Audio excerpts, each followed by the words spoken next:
Ravi de vous retrouver pour ce numéro 5 d'Orion Web TV. Orion, l'office de radiodiffusion intelligente, originale, nouvelle. Tout d'abord les intelligents, après Poirani Tuyotoa, nous rencontrons Guillaume Montagu, un galeriste de Barcelone sur le parcours des mondes à Paris. Puis, en partenariat avec l'agence artistique 2 sur 2, vous retrouverez Fertré Dumont qui s'entretiendra avec le dernier des Annes. Ne ratez pas ces prochains spectacles au théâtre de la Contrescarpe à Paris jusqu'à fin du mois de décembre. Ensuite, vous découvrirez le spectacle ciné-concert Le Mystère Picasso, un film d'Henri-Georges Clouzot sur une création musicale de François Régis avec l'ensemble ECCE. Courez les voir aux rencontres des cinémas d'Europe d'Aubenas le 18 novembre à 20h30 au théâtre Les Quinconces. Et nous nous retrouvons tout à l'heure pour la seconde partie de l'émission. À tout à l'heure.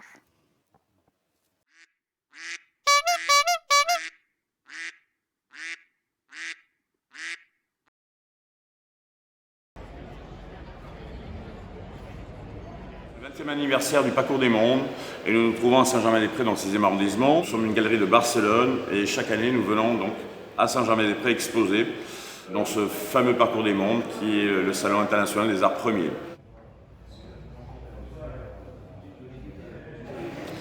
Alors je suis spécialiste dans les arts d'Afrique noire, surtout dans le Mali archaïque et le Gabon. Ce sont vraiment mes deux spécialités, mais dans les objets d'Afrique.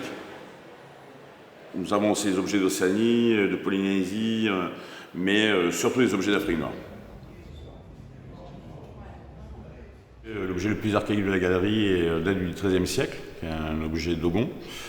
Généralement, les objets sont fin 19e, début 20e. Et cette année, on a fait une sélection assez éclectique, on n'a pas fait de thématique. Donc nous avons des objets donc, du Mali, de Côte d'Ivoire, du Nigeria, du Gabon, du Congo. Je suis né en Afrique, c'est un continent que j'aime et les objets sont ma passion. Ces objets des hautes cultures animistes, donc aujourd'hui considérés comme de l'art. D'ailleurs, le cubisme est né de ces objets. Picasso, Braque, Modigliani, Derain se sont inspirés de ces objets-là et le cubisme est né grâce à ces statues, ces masques qui étaient faits à la base pour des rituels, pour le culte.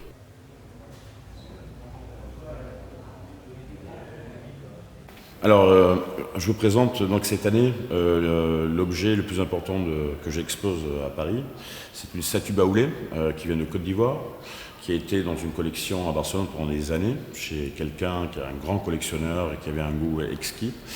Et cette statue est pour moi très très importante pour différentes raisons. On essaie de l'attribuer à un maître, mais bon, ce sont des choses, des modes que les marchands donnent, mais dans ce style-là, pour moi, c'est la plus accomplie. Elle a des volumes, des formes, elle a une expression, elle est tendue, en même temps elle est sereine, et, elle parle, elle est dans la perfection au niveau sculpture, avec une patine fabuleuse. Voilà, et donc c'est cet objet, cette année, que j'ai mis en avant, hein, pour ce 21e anniversaire du Parcours des Mondes.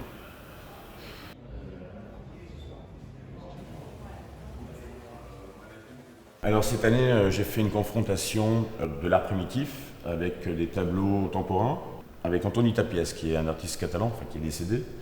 Et donc j'en ai apporté 3. Et ça marchait très bien, les gens ont énormément aimé. Alors celui-ci est vendu par chez un ami à Bruxelles. Alors c'est un Tàpies très, très intéressant. Il est de 1970, il a été peint sur une couverture de livre. Et je venais juste de le sortir dans une collection à Barcelone et voilà. Et je l'ai accroché hier et mon ami est venu et l'a acheté. Alors ce qui est très très intéressant, c'est que Antoni Tàpies a une collection d'art primitif, comme Saora d'ailleurs. Hein.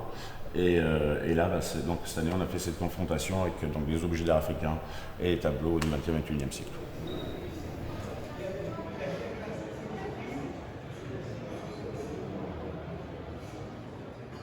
En fait, bon, déjà c'est ma passion Ma manière de travailler, c'est pas en achetant les objets, en envoyant les dossiers à des clients ou à des marchands.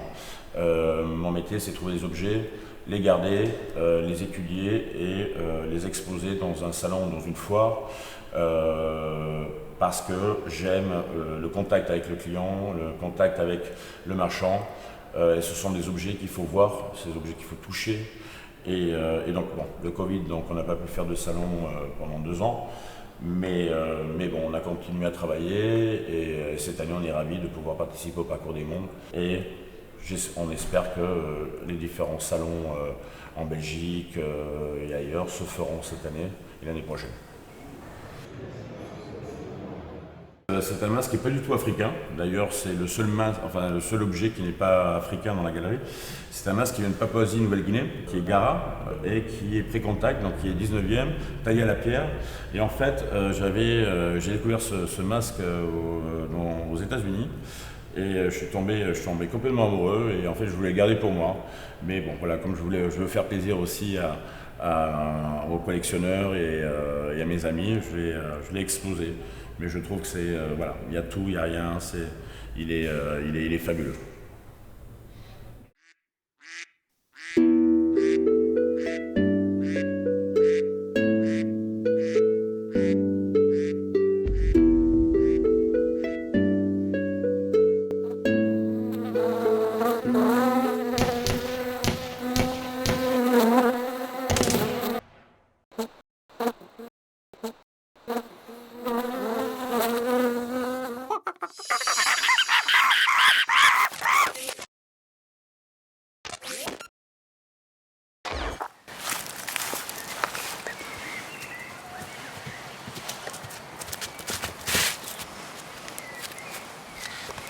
Si tu veux, ce que je voudrais envisager comme discussion avec toi, en tant que dernier représentant de la dynastie des Han, c'est-à-dire vraiment héritier de l'histoire de l'Empire du Milieu, ce que tu penses, est-ce que tu pourrais nous éclairer sur les orientations de la Chine contemporaine d'un point de vue civilisationnel, ce qu'est devenu l'Empire du Milieu dans ses choix contemporains d'un point de vue civilisationnel? Quel est ton regard sur cette problématique?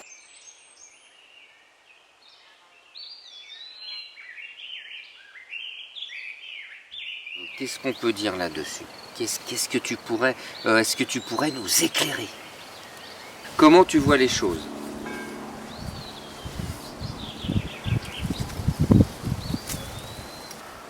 Mais est-ce que dans ce silence, on peut interpréter une sorte finalement de défiance à l'égard de cette Chine qui a renié complètement son passé impérial? Est-ce que tu penses qu'avec des effets de manche comme ça, on peut se permettre de solder l'histoire avec un grand H, et les choix finalement d'avenir, de perspective, fussent-elles contradictoires, de cette Chine qui est restée impériale, même si elle est ce mélange étrange, hybride, du capitalisme et du communisme? Pour toi, ça n'est pas un sujet majeur. Ça n'est pas un sujet majeur. Non. Bon, bah non. Alors écoute, dans ce cas, on arrête le débat.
La nuit tombe.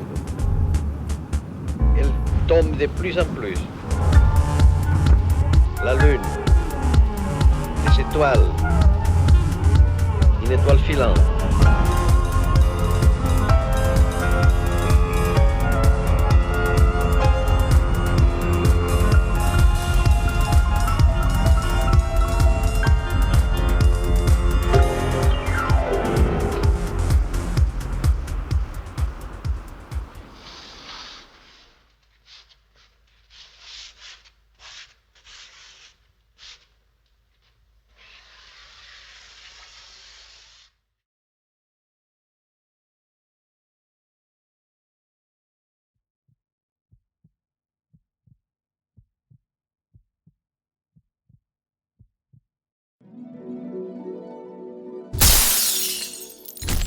Heureuse de vous retrouver pour la suite du programme.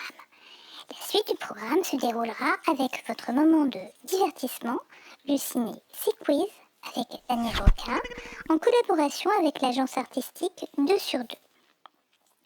Puis, le magazine musical en partenariat avec la revue Sur la même longueur d'onde, l'artiste découverte ce mois-ci est un groupe d'artistes, le groupe Des Vanilles. Puis votre duo de choc, Jean-Louis et Petroni, avec un nouvel objet extraordinaire. Votre soirée se terminera après la météo, et c'est pas Philippe Fertret cette fois-ci qui la présente. C'est une surprise.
C'était, vous avez deviné, oui, vous reconnaissez bien sûr, c'était Pirates des Caraïbes.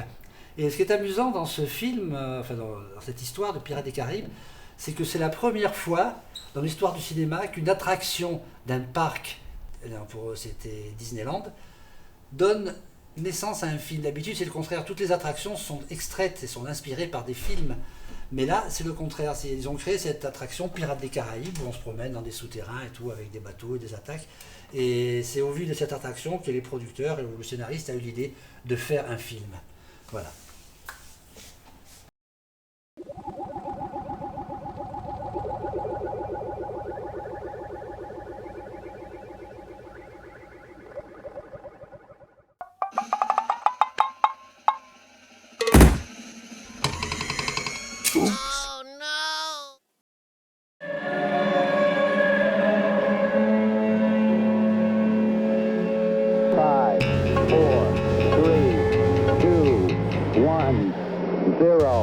Engine running. Liftoff. Des Vanilles, bonjour. Bonjour.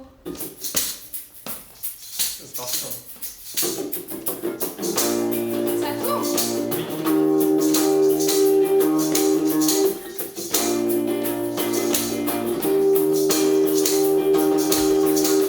Oh, how does it feel?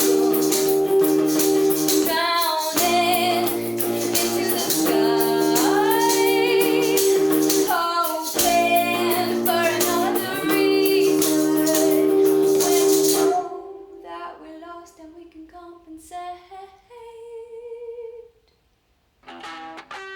Alors thé, d'accord, mais vanille, pourquoi? Parce que dedans il y a Valentin et Nastasia, comme vanille, et dans le thé c'était... Énergie brute depuis 2016, et vous avez aussitôt commencé à bosser ensemble? Oui, en fait ça a vraiment été un coup de foudre musical, artistique. Une répète dans un garage sans fenêtre et voilà, on avait déjà à la fin de la répète calé 3 mois de répétition avec un objectif, c'était concert 2 mois plus tard. Et pour la création, alors comment vous faites? Vous vous retrouvez avec le but de créer quelque chose ou vous laissez aller les choses quand vous répétez? Qu'on ne réfléchisse pas à ce qu'on fait et puis les riffs ou les idées de compo surviennent un peu de façon hasardeuse, que ce soit en tournée, pendant des balances, voilà, il y a quelqu'un qui commence à jouer quelque chose, puis l'autre qui « ah ça m'intéresse », etc. Donc on rebondit, c'est assez spontané, une façon de travailler. Il n'y a pas une personne qui ramène une compo déjà faite pour en faire jouer aux autres. C'est pas fait encore. Vous êtes dans l'autoproduction toujours ou pas? Toujours. On a testé d'autres choses justement, où on a été soutenu, on a travaillé avec différentes personnes, un DA, et en fait au final on s'est rendu compte qu'on aimait prendre le temps et que en fait, dès qu'on commence à travailler avec d'autres personnes, les calendriers sont imposés, les temporalités sont imposées, et que du coup dans l'autoproduction on est maître de notre destinée. On fait ce qu'on veut. Après on a moins d'argent, on n'est pas forcément soutenu, mais on a la chance de jouer, d'être intermittent, donc on profite de ce luxe. Comment vous travaillez pour faire des clips? En général, on pose des idées, un peu tous ensemble, en partant de l'univers qu'on s'est inventé via l'époque de Nasta. Et des fois, on fait appel à des amis communs qui veulent bien nous filer un petit coup de main un peu bénévolement, et après on refile tout ça à notre cher Valentin, le guitariste de Thévalny, qui a aussi à sa casquette le métier de monteur, réalisateur de vidéos. Voilà. En général, c'est comme ça que ça se passe. Là, je gagne pas d'argent. C'est pas un métier. Ni pas ça. De quoi vous parlez? D'univers parallèles, de voyages dans le temps, de perroquets amoureux, de voitures qui vont très vite, de traders, de narcos. C'est une histoire par morceau, c'est des voyages dans des mondes parallèles, des mondes imaginaires, à travers des personnages, des alter ego, des animaux mutants, des planètes, des galaxies. Voilà, l'idée c'est de s'aventurer dans des terrains qu'on ne connaît pas, pour qu'il y ait de la surprise et qu'il y ait de l'accident, parce que je crois que c'est là-dedans qu'il se passe quelque chose d'artistiquement intéressant. On a tous une imagination assez débordante, sans frontières, et donc on a commencé à tisser plein d'histoires imaginaires à partir de ça, avec des alter ego et des mondes parallèles qu'on traversait, et voilà. Et le choix de l'anglais? Le choix de l'anglais, c'est de ma faute. J'ai grandi aux États-Unis, et donc c'est une langue dans laquelle je me sens très à l'aise pour écrire et pour raconter des histoires. Je suis beaucoup plus inspirée par cette langue-là. Et qu'est-ce que tu racontes d'habitude? Alors dans les 2 premiers EP, c'est vrai qu'on était vraiment dans un multivers ou un multiverse, passage d'un univers à un autre, un peu comme la série Sliders, où chaque chanson est une aventure. Et en fait, il s'est avéré que ces derniers mois, les paroles qu'on a pu écrire étaient un peu plus profondes, un peu plus... Sans parler d'engagement politique, en tout cas, ça traite de sujets vraiment actuels, et notamment Flying Fishes, qu'on chante pour vous aujourd'hui. C'est un morceau qui veut dire les poissons volants, mais sous couvert d'un univers très surréel, avec vraiment des images un peu bizarres. En fait, il y a cette notion de plastique et de poissons et d'océan, et c'est caché, hein, évidemment, c'est pas du tout au premier degré, mais c'est sous des couches de sens en fait qu'on va pouvoir trouver ce genre d'images un peu plus concrètes. Et du coup, dans l'album qu'on va sortir, il y a moite-moite, je pense, des morceaux un peu plus légers, et puis d'autres morceaux où on traite de ce genre de sujet qui nous inquiète aussi, parce qu'on vit dedans et que tous les jours, aux infos, tu scrolles, t'as forcément des mauvaises nouvelles, et je crois que c'est un moyen pour nous aussi de compenser cette peur, et puis d'essayer d'en faire quelque chose, et donc de la création et des chansons. Enfin, l'art, de manière générale, c'est un moyen de s'exprimer, d'exprimer nos peurs, et c'est pas forcément obvious. C'est pas quelque chose où il faut que ce soit transparent et clair, c'est vraiment voilà, un moyen d'expression et d'explication. Je sais pas si on dit ça, mais voilà. Envie de passer à autre chose? Être pris en main davantage ou pas rester comme ça? Potentiellement d'être accompagné dans notre création, donc plus ouais, dans de la coproduction. L'idée c'est quand même de continuer à nous développer nous-mêmes et justement d'apprendre ces différents métiers qui composent l'univers de l'industrie musicale, de pouvoir le gérer nous-mêmes, mais évidemment que d'être accompagné ça aide et puis ça permet que notre travail soit un peu valorisé. Après on est capable de le faire sans, donc on a cet avantage-là. Et si jamais des personnes veulent nous aider à avancer et à créer d'autres routes et même nous donner des nouvelles idées, parce que c'est aussi ça de travailler avec d'autres personnes, on est ouvert à toute proposition. Et si tes vanilles étaient un animal, ça serait quoi? Une libellule. Ah, j'ai bien envie de dire une baleine. C'est rigolo d'être comme moi. Parce que la libellule a des très jolis yeux et des très jolies ailes. Voilà. Bah, parce que c'est très bon haché au couteau, et puis il y a Moby Dick aussi, qui a un monde parallèle, et puis c'est rigolo à dire comme baleine. Baleine. Marcassin. J'ai perroquet. Ce serait un animal multiforme. On va dire ça, parce qu'on est tous les trois très différents, mais on se retrouve au sein d'un même cœur. Donc voilà, un cœur avec un animal multiforme. Ok, on change?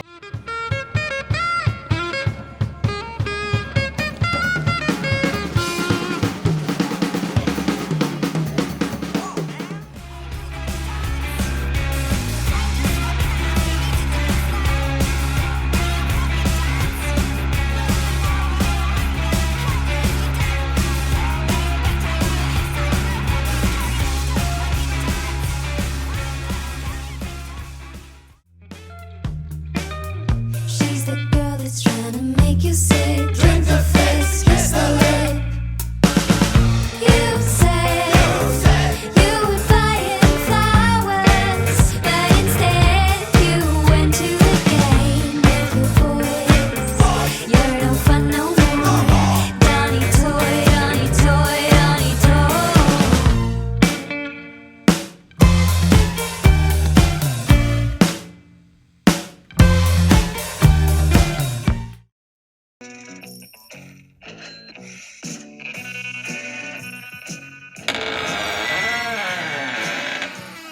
Chers web téléspectateurs, bonjour. Bonjour Petzoni. Bonjour Jean-Louis. Je pense que nous ne sommes pas seuls aujourd'hui. Bonjour Franck et bonjour à la dame aussi. Chers web spectateurs, vous avez été nombreux d'acheter notre calculette à chiffres uniques. Il nous reste quelques calculettes des chiffres de 3 et 5. Dépêchez-vous sur notre site. Alors Petzoni, quel est l'objet extraordinaire de ce mois? Oh, ce mois, je vous ai déniché le Philippe Ferfray pendulaire pour décorer votre voiture. Placez-le sur votre plage arrière. Il s'animera en hochant la tête avec la momo de la route. Il se fixe avec un adhésif. Jean-Louis, quel est le prix de ce magnifique objet? Bonne question Petzoni. Chers web téléspectateurs, comme toujours, notre prix reste la même. 9,99 €, frais de port inclus. Et où peut-on trouver ce bel objet, Jean-Louis? Seulement sur notre site web orientwebtv.com. Foncez-vous sur notre site dès maintenant.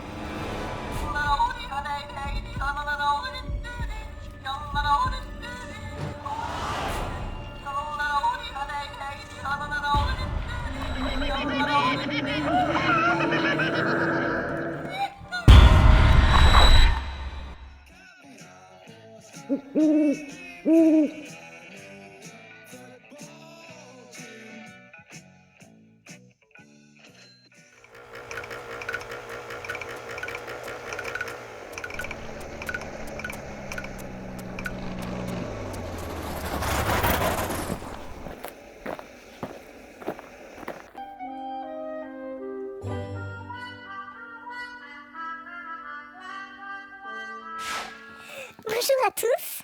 Philippe Fertrel, le météorologiste d'Orient Web TV, est en représentation au théâtre de la Contrescarpe pour son spectacle En mode souci. Je vous invite d'ailleurs à aller l'applaudir nombreux. J'ai le très grand plaisir de vous présenter la météo aujourd'hui. C'était moi la surprise! C'était la météo avec Didier Louis, achat-vente de chevaux de course trotteurs.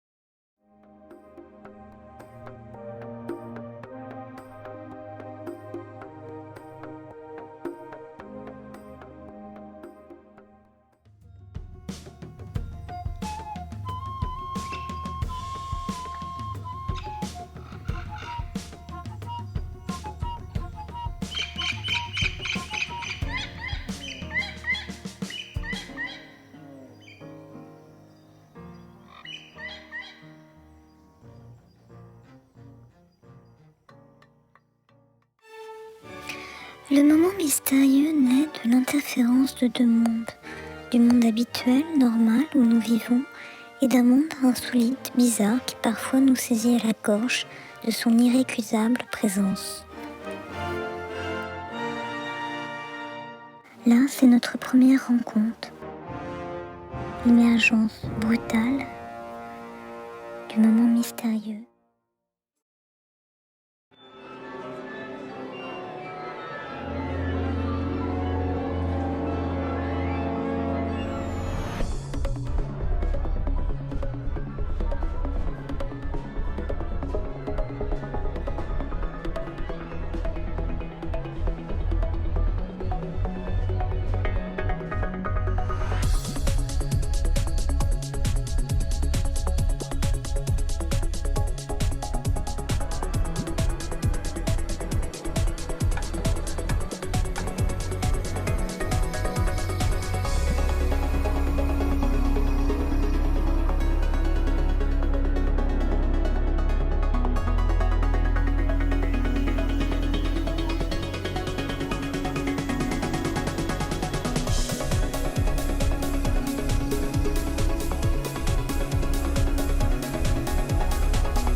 Evelyne et Michel avaient donc invité des amis ce soir et ils comptaient donner le carton de Jean-Paul à l'un d'entre eux. Parce que celui-là, il commence à me peser.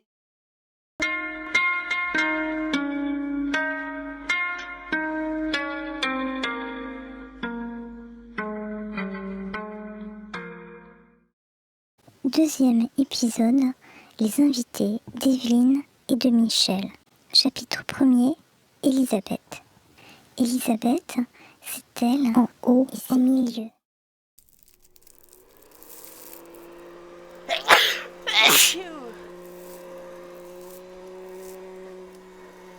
Les fleuves noirs parlaient à Elisabeth.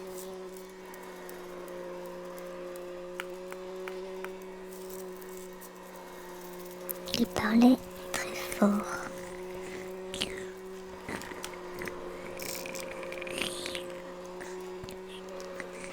Il fallait passer beaucoup de temps et d'énergie pour les comprendre et les aspirer. Ce n'était pas facile.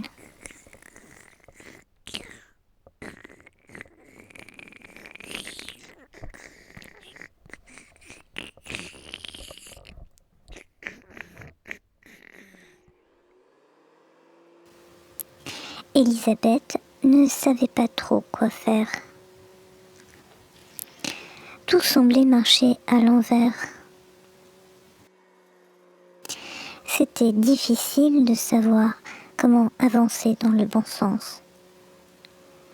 Avec tout ce bruit, tout ce noir, elle essayait de nettoyer enlever le noir, aspirer.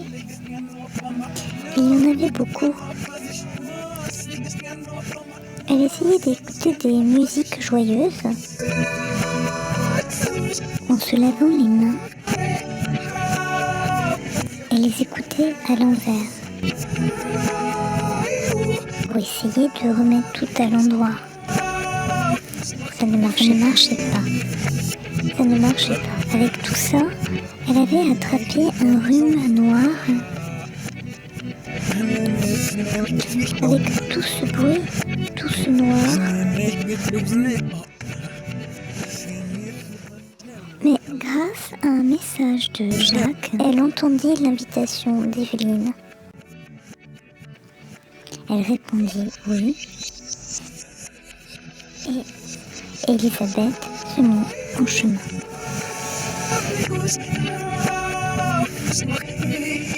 Pour rejoindre ses amis.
Chers amis, j'espère que vous avez passé un bon moment en notre compagnie.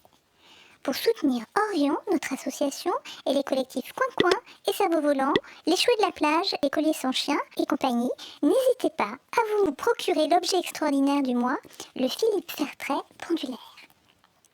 Vous pouvez retrouver toutes les informations sur notre site d'Orion Web TV. N'hésitez pas à nous rejoindre sur les réseaux sociaux et à très bientôt pour un nouvel épisode.